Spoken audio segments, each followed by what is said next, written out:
আসসালামু আলাইকুম। গল্পের ক্যানভাসে আপনাদের স্বাগতম। আমি এন শাহেদ আহমেদ। চলুন গল্পে যাওয়া যাক। অচেনা ফুলের ঘ্রাণ। রসিক দার্শনিকরা বলে বিয়ে নাকি জীবনের সবচেয়ে বড় জুয়া খেলা, হয়তো লাক নয়তো ফাঁক। শাহেদকে এই খেলায় নামতে বাড়ির লোকজন উঠে পড়ে লেগেছে।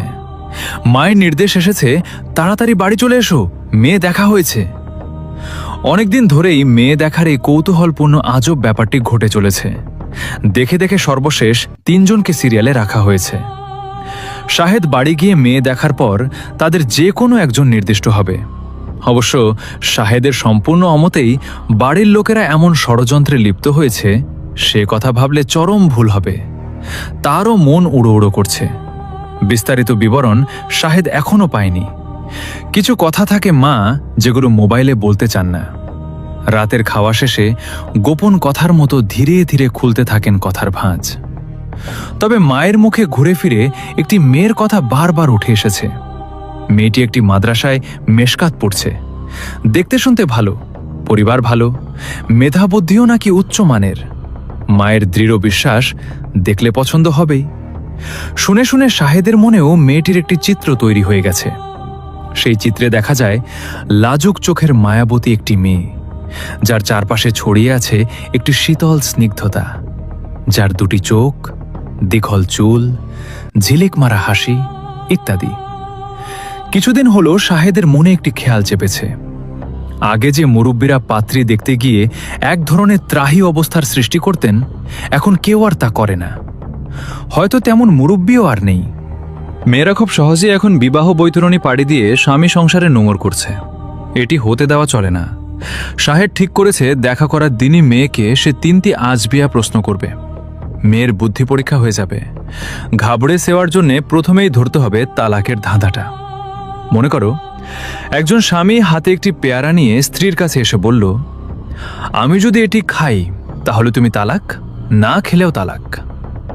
রসিকতা করতে গিয়ে কথাটা বলে ফেলেছে স্বামী, কিন্তু তালাক তো হবেই। তবে এই তালাক ঠেকানোর খুব সহজ একটি সমাধান রয়েছে।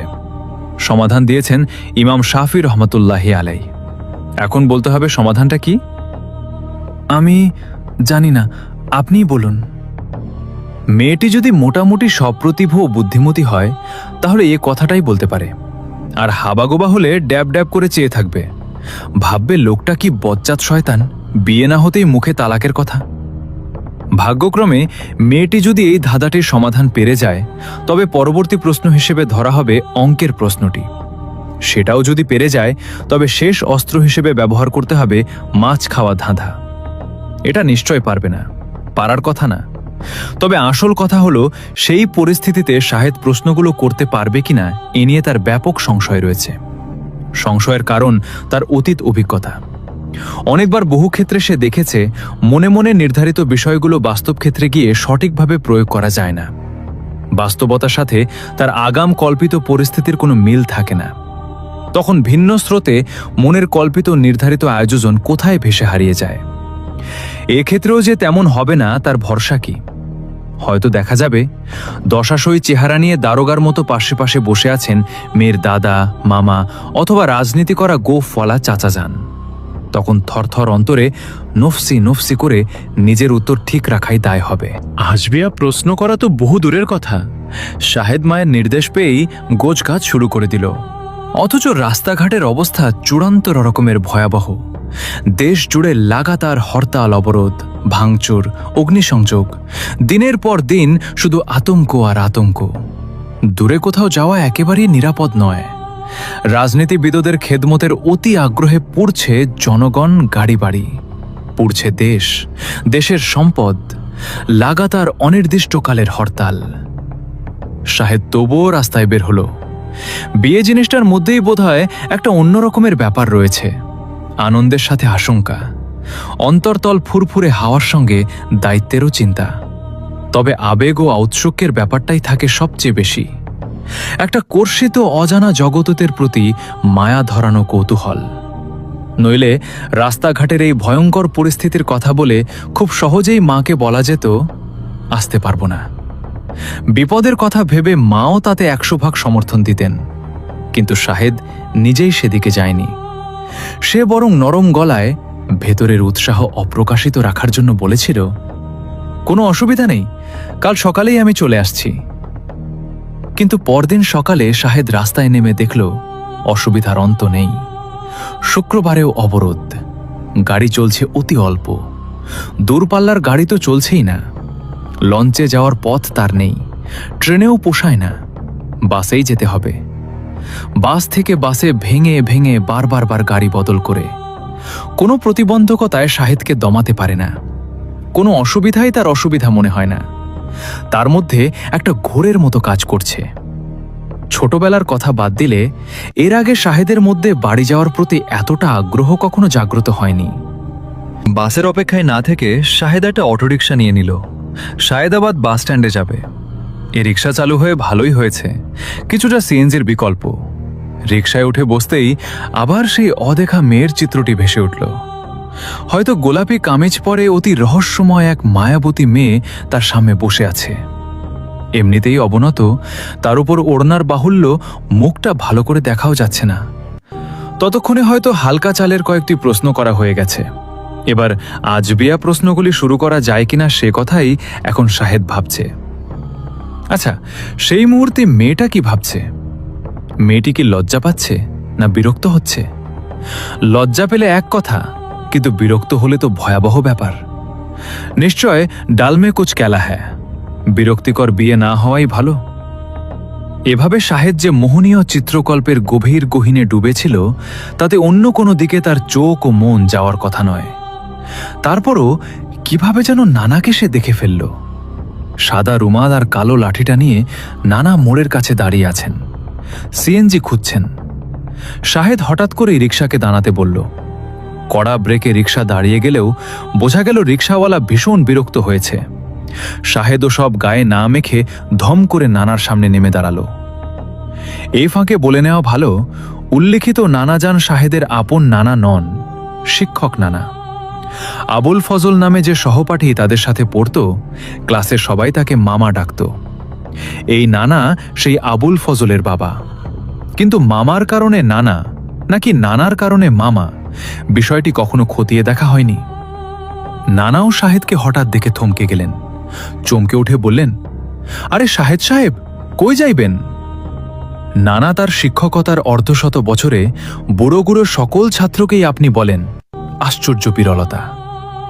নানা, বাড়ি যাচ্ছি, আপনার নাতবউ পছন্দ করতে। কি বলছেন? সত্যি নানা, দাওয়াত দিতেন নাকি একলাড়েই করতেন?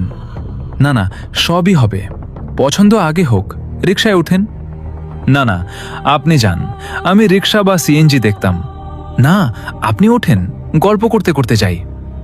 আমি মসজিদে যাইতাম, আপনি এখন কই যাইবেন? প্রথমে যাব বাস স্ট্যান্ডে, বাসের খবর নেব, যেভাবেই হোক বাড়িতে চলে যেতে পারবো। আপনি যান, আমি সিএনজি দেখতাছি।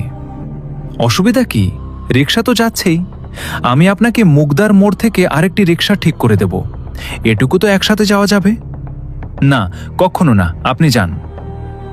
না না, দ্রুত উঠে পড়েন তো, আমার দেরি হয়ে যাচ্ছে। কতদিন ধরে দেখা হয় না, নানির খবর নেওয়া হয় না, গল্প করা যাবে, ওঠেন।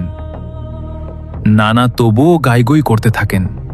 ছাত্রের টাকায় রিকশায় চড়া কিছুতেই যেন তার মন সাই দিচ্ছে না। কিন্তু শাহেদের এক প্রকার জোর জবরদস্তির কারণেই উঠতে হলো। রিকশা চলতে শুরু করেছে। অল্পক্ষণের মধ্যেই নানার সাথে গল্প জমে উঠল। মেজাজ ফুরফুরে থাকলে গল্প জমতে দেরি হয় না। সামান্য কথাও দরাজ দিলে কণ্ঠ ভাসিয়ে বলা যায়, হাসা যায়, হাসানো যায়, মনের গহীন গভীরকে স্পর্শ করা যায়। ফজল মামাও নতুন বিয়ে করেছেন। নানার প্রায় অধিকাংশ কথাই তার পুত্রবধূর প্রশংসায় ভরা।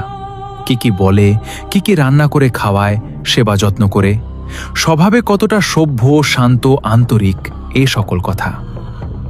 নানার কথা শুনতে শুনতে শাহেদের মনের মধ্যেও একটি অনাগতা নারীর মনোরম চিত্র ভেসে ভেসে উঠতে থাকে।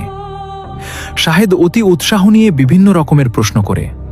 চারপাশে এত অসুবিধা, এত আতঙ্ক, শাহেদের তবু ভালোই লাগে। চোখে তার স্বপ্ন ভাসে।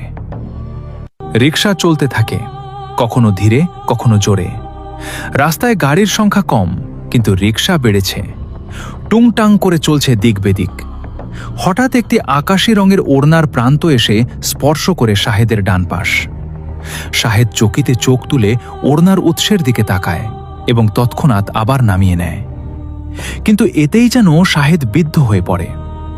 জীবনের অনেকগুলো উচ্ছল বসন্তই সে পার করেছে, এত সহজে সে কখনো বিদ্ধ হয় না, হওয়ার কথাও না। অতি সামান্য একটি বিষয়, তবুও কেন যেন শাহেদের সকল কথা বন্ধ হয়ে যায়।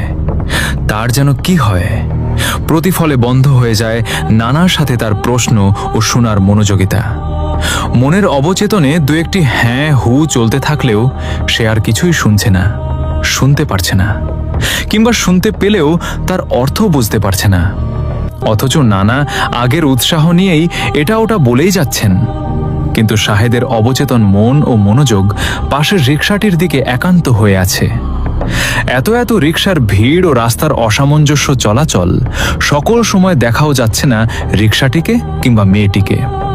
কখনো পাশাপাশি হচ্ছে, কখনো আগুপিছু হয়ে যাচ্ছে, কখনো শাহেদেরটা আগে চলে যাচ্ছে, কখনো ওটি সমান্তরালে থাকছে খুবই কম।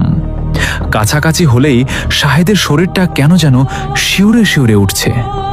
এই অসহ্য সৌন্দর্য সে ঠিকমতো সয়ে নিতে পারছে না, সরাসরি দৃষ্টি দিতে পারছে না, আবার না তাকিয়ে থাকতেও পারছে না। সবার অগোচরে শাহেদ নিজের ভেতর একটি গোপন অস্থিরতা অনুভব করতে থাকে। চিকন আনন্দময় ব্যথার মতো একটা সুখ, সুখের মতো একটি অস্বস্তি তাকে আবিষ্ট করে ফেলছে। ভেতরে একটা ঘোরের মতো সৃষ্টি হচ্ছে। রিকশাটি দৃষ্টির আড়ালে চলে গেলেই তার নিকট পরিবেশ অসহ্য হয়ে উঠছে। সমস্ত মনোপ্রাণ আকুল হয়ে পড়ছে কখন রিকশাটি আবার দেখা যায়।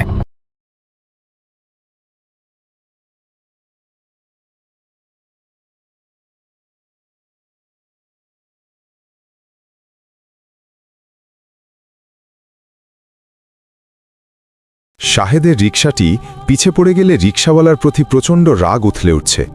হাদা কোথাকার, রিকশাটাও চালাতে পারে না। সবাই কত কৌশলে সুন্দরভাবে আগে চলে গেছে, আমরা কাঠের ঢেকি প্যাচের মধ্যে পড়ে শুধু ঠুংঠাং করছে। কিন্তু আবার সেই রিকশাটি পিছিয়ে পড়লে তখনও রাগ উঠছে রিকশাওয়ালার ওপর। এত তাড়া কিসের? এত জোরে যাওয়ারই বা কী প্রয়োজন? রিকশা রিকশার মতো চলবে। একটা নটর বটর মোটর লাগিয়েছে বলেই কি এমন ষাঁড়ের মতো ঘর ঘর করে ছুটতে হবে? অ্যাক্সিডেন্ট করে বসবে নাকি?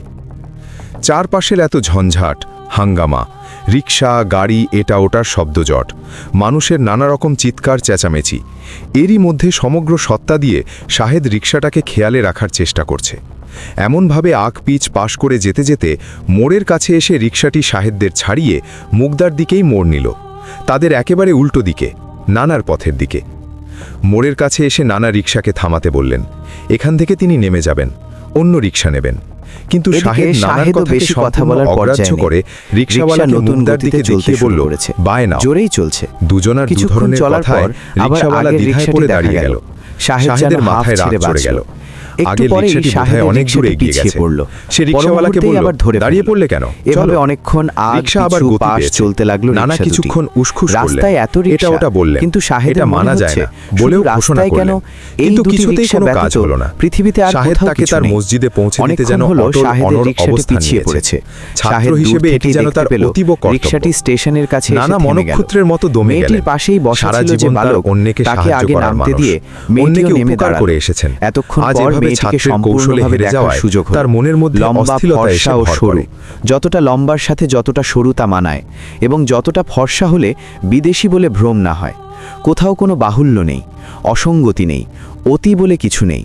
সমস্ত শরীর জুড়ে একটি আকাশী রঙের বোরকা, তার সাথে মিলিয়ে একটি ওড়না, যেন আকাশের সৌন্দর্য ফুটে উঠেছে ধরার পটে। মেয়েটির দাঁড়ানোতে, ভ্যানিটি ব্যাগ থেকে টাকা বের করাতে, টাকাটা রিকশাওয়ালাকে দিয়ে সন্তুষ্টি জানানোতে, বিদায়ের মতো একটা ভঙ্গি দেখাতে এবং ধীর ব্যস্ততার সাথে স্টেশনের দিকে হেঁটে যাওয়াতে সব কিছুতেই একটা সুন্দর, সাবলীল, মুগ্ধকর, সুরুচির প্রকাশ। হাতে বহন করা লাগেজটিতেও যেন বাহুল্য নেই, খুব ভারী নয়, আবার তুলোর মতো ফুরফুরেও নয়। ছন্দময় পদক্ষেপের সাথে কোনো বাহুল্য ছাড়াই মানিয়ে গেছে সুন্দর। শাহেদের মনে হলো নানাকে ফেলে এখনই রিকশা থেকে সে নেমে পড়ে, তারপর সঙ্গী হয়ে পড়ে অনন্য সাধারণ এই মেয়েটির। ট্রেনে যদি যায় তাহলে একই ট্রেনের টিকিট কেটে একসঙ্গে যেতে,